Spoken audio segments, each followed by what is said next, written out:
Gente, bom dia, graça e a paz da parte do nosso Senhor, Salvador Jesus Cristo. É muito bom estarmos reunidos mais uma vez em torno daquele que é o assunto do Novo Testamento. Quando a gente fala do Evangelho do Reino, nós não estamos falando de um capítulo na história que o Novo Testamento nos conta, ou na história que a Bíblia nos conta, mas nós estamos falando do título do livro, nós estamos falando do assunto que toma conta de toda esta história. E essa é a maneira com que nós temos tentado olhar para esses aspectos do reino de Deus nas nossas mensagens, nas nossas devocionais. Como spoiler dessa semana, ao longo dos 5 dias aí, de segunda até sexta-feira das devocionais, nós vamos visitar essa história, nós vamos lá olhar como a história do reino de Deus aparece na Bíblia como um todo, para a gente fechar esta série. E para a gente falar sobre o assunto hoje, eu gostaria de chamar você para uma leitura na carta aos Romanos também. Nos dias anteriores nós falamos sobre Romanos 1, de 1 até 7, e hoje eu quero conversar com vocês sobre Romanos capítulo 13, a partir do versículo 8. Romanos capítulo 13, a partir do versículo 8. Nós vamos ler até o versículo 14. Eu gostaria de fazer uma primeira leitura desse texto, e aí depois a gente vai lê-lo de novo, mas em 2 momentos, em 2 leituras. Romanos capítulo 13, do verso 8 até o verso 14. Essa primeira leitura eu vou fazer na NVI, a Nova Versão Internacional, e aí depois, ao longo da mensagem, a gente vai ler o mesmo texto, mas em outra tradução na NVT. Tá bom? Vamos lá? Romanos 13, a partir do verso 8. Não devam nada a ninguém, a não ser o amor de uns pelos outros, pois aquele que ama seu próximo tem cumprido a lei. Pois estes mandamentos: não adulterarás, não matarás, não furtarás, não cobiçarás, e qualquer outro mandamento, todos se resumem neste preceito: ame o seu próximo como a si mesmo. O amor não pratica o mal contra o próximo, portanto, o amor é o cumprimento da lei. Façam isso compreendendo o tempo em que vivemos. Chegou a hora de vocês despertarem do sono, porque agora a nossa salvação está mais próxima do que quando cremos. A noite está quase acabando, o dia logo vem. Portanto, deixemos de lado as obras das trevas e revistamo-nos da armadura da luz. Comportemo-nos com decência, como quem age à luz do dia, não em orgias e bebedeiras, não em imoralidade sexual e depravação, não em desavença e inveja. Ao contrário, revistam-se do Senhor Jesus Cristo e não fiquem premeditando como satisfazer os desejos da carne. Vamos orar? Pai querido, te damos graças pela tua palavra, por esta porção tão maravilhosa que acabamos de ler e por tudo o que ela nos ensina sobre a realidade do teu reino hoje, aqui e agora, e aquilo que nós podemos também olhar para o futuro em relação ao seu reino.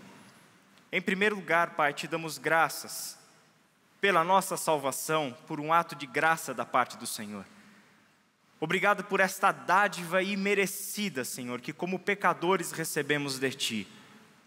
Obrigado porque, pelo ato sacrificial do Seu Filho, nós fomos reaproximados, nós fomos chamados de volta para casa, sabendo que nesta casa há um Pai que ama, um Pai que é amor, e que nos acolhe, e que nos perdoa, e que nos restaura a nossa dignidade de filhos e filhas do Altíssimo. Obrigado por esta verdade, sobre a qual nós podemos construir a nossa identidade e a nossa história.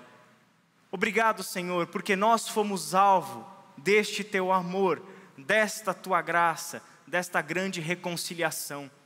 Amor este, Pai, que Te custou tudo, que Te custou a vida do Seu Filho unigênito, para que nós fôssemos acolhidos agora como Teus filhos por toda a eternidade. Que jamais saia da nossa perspectiva o fundamento da nossa fé, que jamais saia da nossa memória a razão de nós estarmos aqui, vivendo em comunhão com o Deus Santo, vivendo em comunhão com o Deus que é amor e que nos chama para uma vida de amor. É em nome de Jesus que oramos. Amém.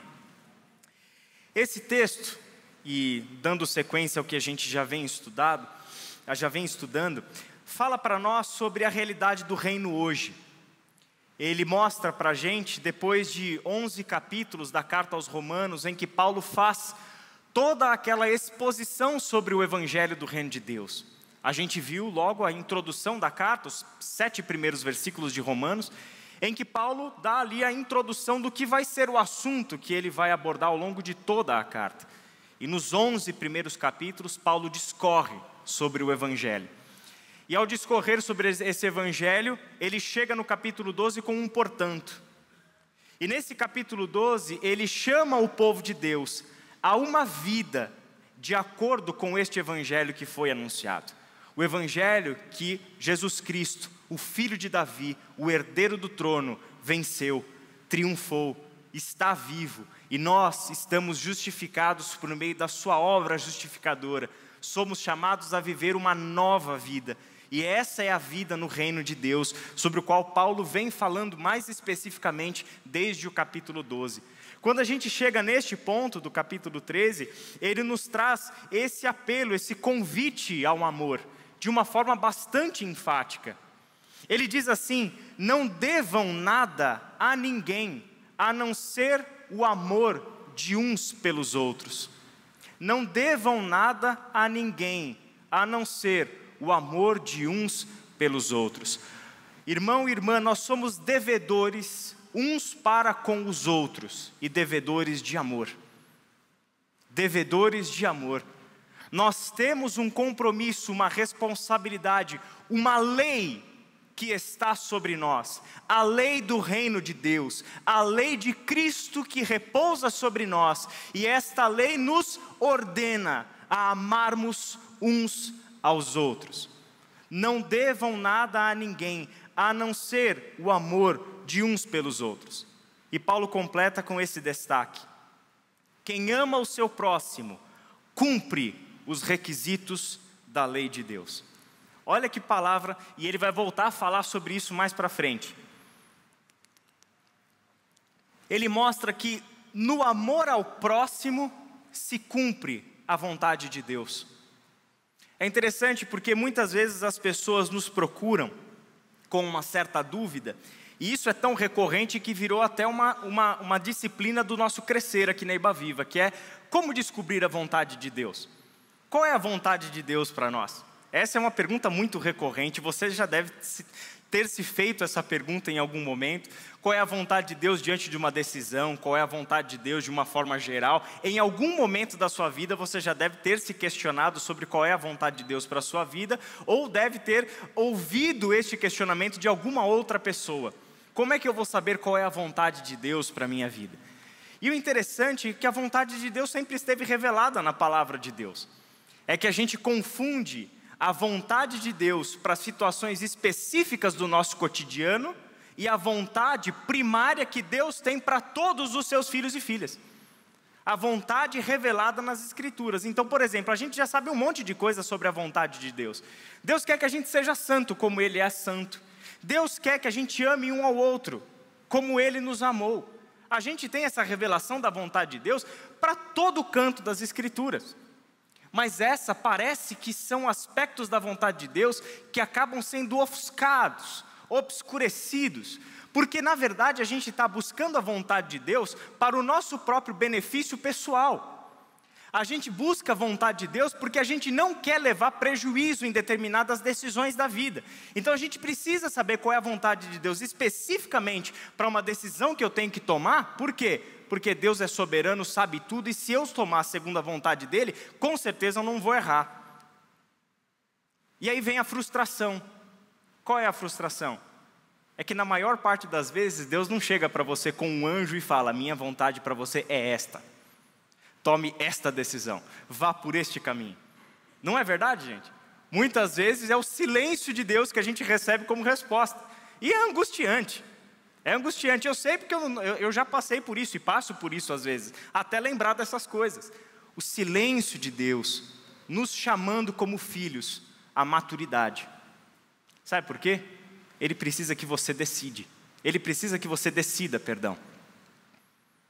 Como é que nós, pais, ensinamos os nossos filhos a criarem a sua dependência e caminharem pelas próprias pernas?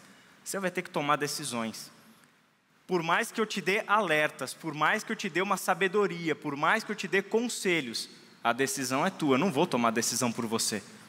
E quando isso acontece, às vezes a gente erra, às vezes a gente acerta.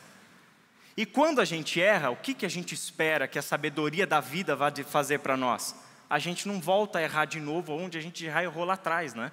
A gente aprendeu com o nosso erro, a gente aprendeu a lição que a vida colocou para nós. Mas como exatamente Deus gostaria que nós tomássemos as nossas decisões? Não é baseando-nos ou buscando base naquilo que não está revelado sobre a vontade específica de Deus para a nossa vida, para circunstâncias particulares, mas que nós tomássemos decisões com base na vontade revelada de Deus. E qual é a vontade revelada de Deus? Que amemos a Deus sobre todas as coisas e ao próximo como a nós mesmos. Que amemos uns aos outros, porque amando uns aos outros nós estamos cumprindo todos os requisitos da lei de Deus, da vontade revelada de Deus. Que nós devemos ser santos como Deus é santo. Que nós devemos fazer todas as coisas que nós encontramos ao longo de toda a Bíblia. Essa é a vontade revelada de Deus. E é com base nisso que nós devemos tomar a nossa decisão. Porque o amor é algo tão sério, tão caro dentro do pensamento do Novo Testamento, a ponto de Paulo afirmar que o amor é que cumpre todos os requisitos da lei de Deus. E Paulo explora esse assunto na sequência do texto, olha só o versículo 9. Pois os mandamentos dizem, e aí ele recorre a alguns dos 10 mandamentos. Ele fala sobre não cometa adultério, não mate, não roube, não cobice. Ele cita inclusive os mandamentos para dizer o seguinte: esses e outros mandamentos semelhantes se resumem num só: ame o seu próximo como a si mesmo. Todos os mandamentos do Senhor se resumem em um só mandamento. Essa é uma palavra central sobre a ética do reino de Deus. Quando Jesus foi questionado sobre qual é o maior mandamento, qual foi a resposta de Jesus? Ame a Deus sobre todas as coisas e ame o próximo como a ti mesmo. Este é o movimento, a direção da pessoa cristã. É de si para Deus e para o próximo. Sabendo que se amamos o próximo, estamos provando o quê? Que amamos a Deus. Paulo fala exatamente as mesmas palavras em Gálatas, capítulo 5, versículos 13 até 15. João fala exatamente as mesmas palavras na sua carta, dizendo que o que cabe a nós é amarmos uns aos outros. E este é o novo mandamento que vos dou. E até uma ironia de João, porque esse mandamento não é novo, esse mandamento é bastante antigo.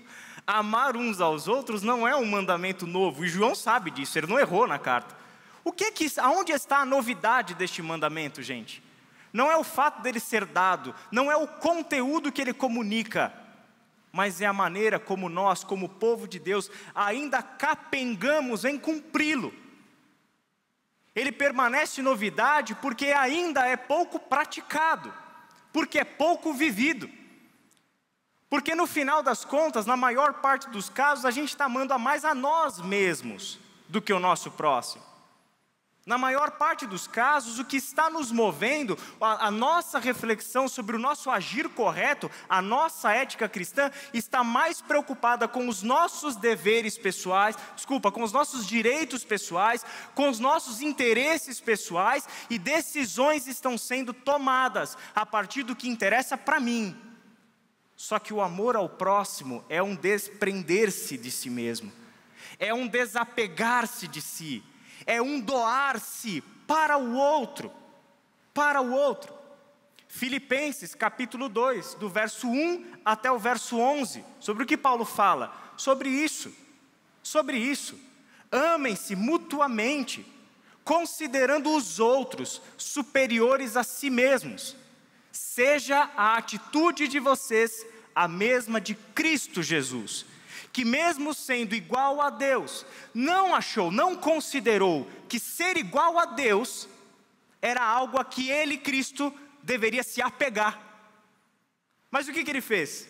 Se esvaziou de si mesmo. Se esvaziou de si mesmo. Gente, esvaziamento é a palavra que nos coloca no caminho do amor.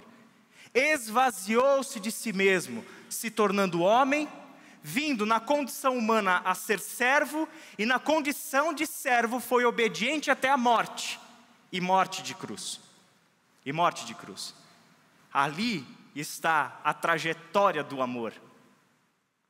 Não é uma vida querendo garantir os meus interesses pessoais. Não é uma vida reivindicando para si os seus direitos pessoais. Mas é uma vida de esvaziamento. Em prol do outro. Em prol do outro. Para o bem do outro. A carta de João mostra, nos capítulos 4 e 5, de uma forma muito clara, de que amor nós estamos falando. Nós não estamos falando de sabe, aquela coisinha apaixonada, de virar para o outro e falar, eu te amo em Cristo. Não é disso que nós estamos falando. Apesar de que eu amo muita gente em Cristo aqui. Mas não é disso exatamente que nós estamos falando. Nós estamos falando de um amor de desprendimento, de esvaziamento, amor sacrificial. É o amor como nós o conhecemos revelado na cruz do Calvário. É deste amor, nunca outrora conhecido entre os homens. O amor revelado na cruz do Calvário é este amor em que o justo morre pelos injustos, em que o santo morre pelos pecadores. É deste amor que nós estamos falando. É o único amor que é capaz de se tornar a ética cristã. Resume todo o mandamento de Deus, toda a vontade de Deus, resumida em um único mandamento: ame o seu próximo como a si mesmo. Por quê, Paulo? Porque o amor não faz mal ao próximo. Portanto, o amor cumpre todas as exigências da lei de Deus. Isso revela algo muito importante para nós. Se o amor não faz mal ao próximo, e por esta característica do amor, ele cumpre as exigências de Deus, significa que Deus, que é amor, não quer o mal de ninguém e não promove o mal para ninguém. Falamos sobre isso na Semana Teológica, inclusive lendo a carta de Tiago. Deus não está por trás do mal, logo os seus filhos e filhas não compactuam com o mal, não trabalham pela agenda do mal, não reproduzem o mal que há no mundo, que há no coração humano. Silencia o mal que há dentro de nosso coração humano, ainda pisando essa realidade e ainda com a natureza humana ativa aqui dentro. Este mal que vem no nosso coração, e você conhece o mal que está no seu coração, como eu conheço o mal que está no meu coração. É este mal que nós silenciamos pela prática do amor, pela obediência simples a toda a exigência da lei de Deus. Se estamos falando do evangelho do reino, e se há um rei governando sobre as nossas vidas, esse rei tem uma lei que deve ser obedecida. Este rei tem uma lei que dá a nós para ser obedecida. Portanto, Paulo nos chama, o amor cumpre todas as exigências de Deus. Mais uma vez, o amor cumpre todas as exigências de Deus. E o texto continua, nos mostrando o reino amanhã. Nessa segunda parte do texto, de 11 até 14, nós vemos Paulo trazendo à tona o nosso futuro, conversando a partir da nossa esperança futura, e mostrando este futuro e a sua influência no nosso hoje, no nosso agora. Olha o que Paulo diz, versículos 11 e 12, parte A. Tudo isso é ainda mais urgente, porque vocês sabem como é tarde. O tempo está se esgotando. Despertem, pois a nossa salvação está mais próxima agora do que quando cremos no início. A noite está quase acabando e logo vem o dia. Eu gosto demais dessa fala. Vocês sabem uma curiosidade histórica? Este trecho, até o versículo 14, é a palavra de Deus que levou Agostinho de Hipona, ou o Santo Agostinho, como nós o conhecemos, um dos maiores teólogos da história do cristianismo. Conhecidíssimo não somente entre teólogos, mas também no mundo da filosofia e fora e etc. Levou ele à sua conversão. Foi justamente esta passagem da Escritura, embora tenha sido criado num lar cristão, tenha tido uma mãe que bombardeou os céus com as suas orações para a conversão do seu filho, mas é exatamente um dia, quando ele ouviu esta passagem da Escritura, é que a verdade do Evangelho caiu no seu coração como se fosse uma bomba.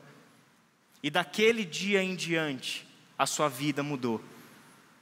Porque ele entendeu que nós estamos vivendo diariamente, e a cada dia que nós estamos vivendo, como Paulo coloca aqui, há um teor de urgência quando entendemos o nosso tempo. Quando entendemos o que está acontecendo na história.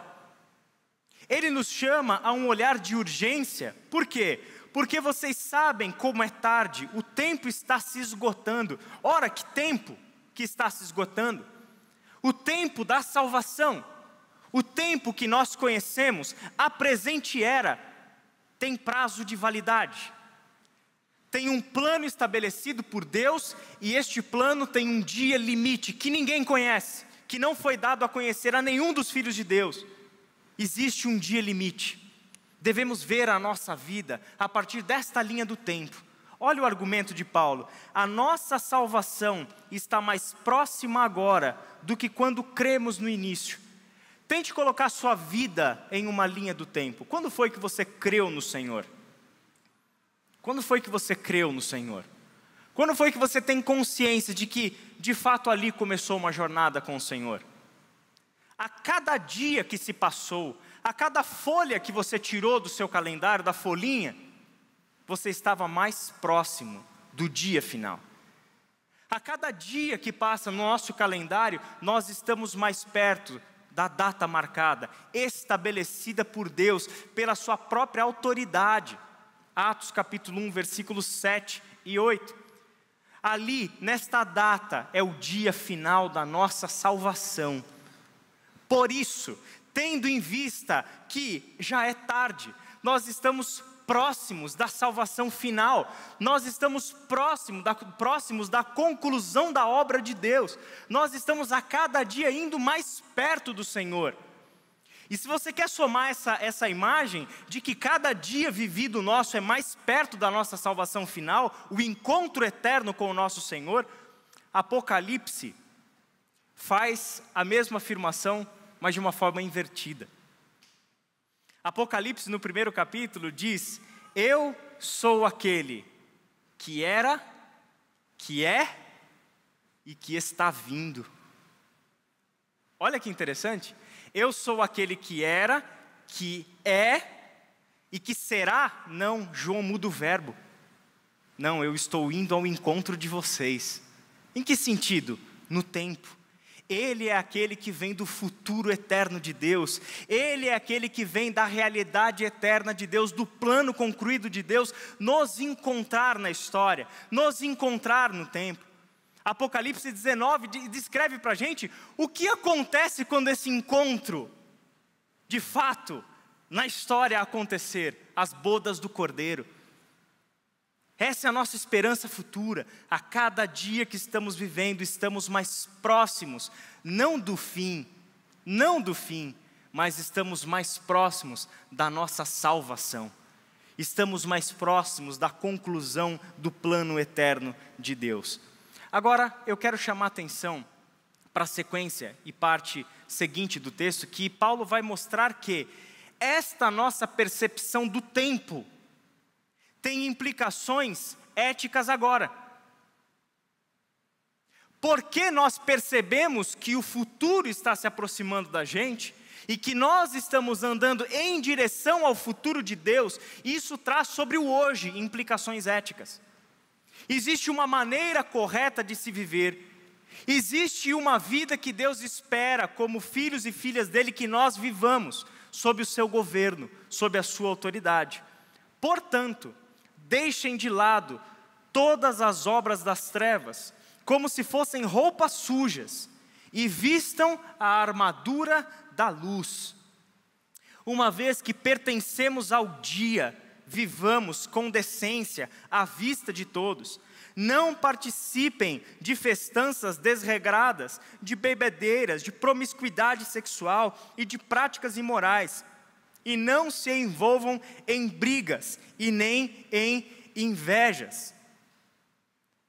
A implicação direta a nós de que o dia está chegando. Porque o dia está chegando, atenção, é uma questão de urgência, gente. Atenção, é uma questão de despertar do sono. Acorda para a vida, acorda para a realidade. Contemple o que o Senhor revela para nós, como o que está por trás dessa história que nós conhecemos. Há uma implicação para o hoje. Deixe de lado as obras das trevas, como se fossem roupas sujas, a nossa imundícia, e vistamos uma nova roupa, a armadura da luz. A armadura da luz, que mais para frente, no próximo versículo, a gente vai saber, que é o revestir-se do próprio Cristo. Revistam-se da armadura da luz. Uma vez que nós pertencemos ao dia, você já percebeu como o texto faz contraste entre dia e noite, luz e trevas, o andar com Deus e o andar longe de Deus, o andar segundo a vontade de Deus e o andar contra a vontade de Deus. Ele faz esses contrastes para mostrar que cabe a nós andar no dia.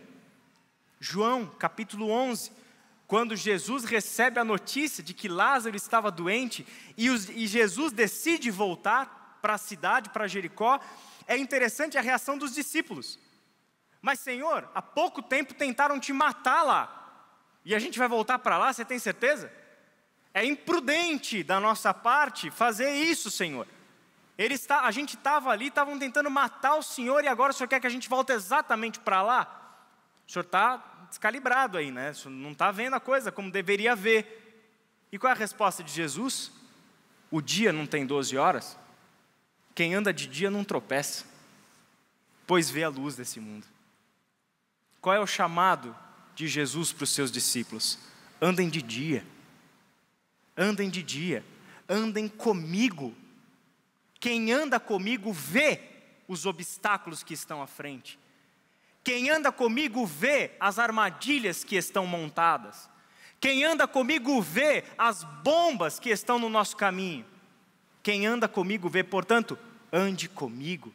Ande de dia, ande na luz, revista-se da armadura da luz. Revista-se de Cristo, que é a luz deste mundo. Esse é o chamado, portanto, do apóstolo Paulo para nós. Vivermos uma vida à vista de todos. À vista de todos. E ele termina com essa fala: em vez disso, revistam-se do Senhor Jesus Cristo e não fiquem imaginando formas de satisfazer seus desejos pecaminosos. Uma substituição na nossa roupa, uma substituição na nossa mente, uma substituição do nosso coração.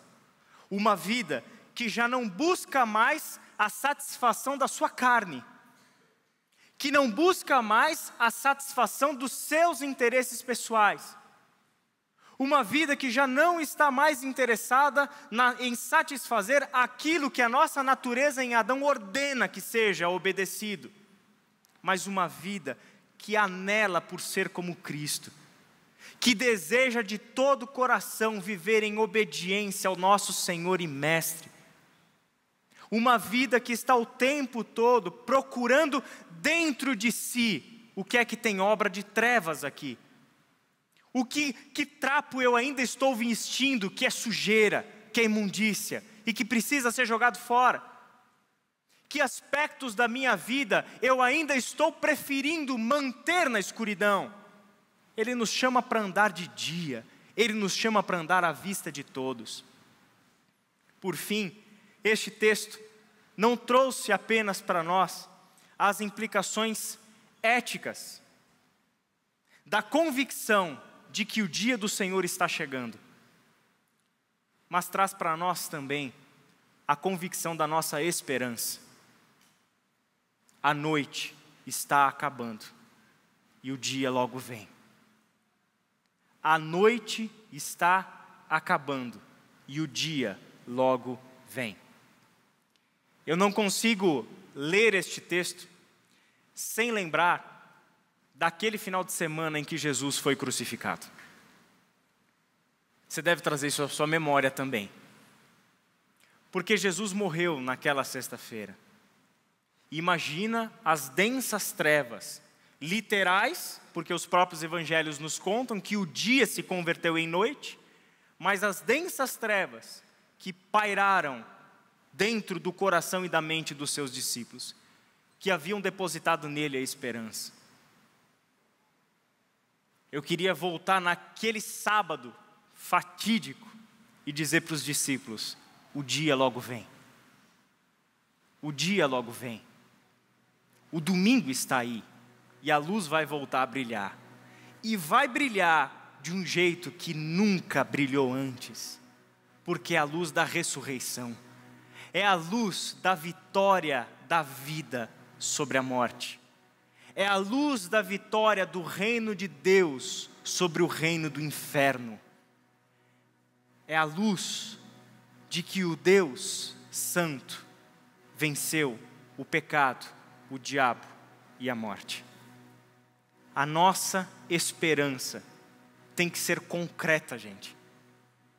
Não pode ser uma mera possibilidade, uma mera ideia, de novo, um assunto periférico do nosso pensamento cristão, da nossa cosmovisão.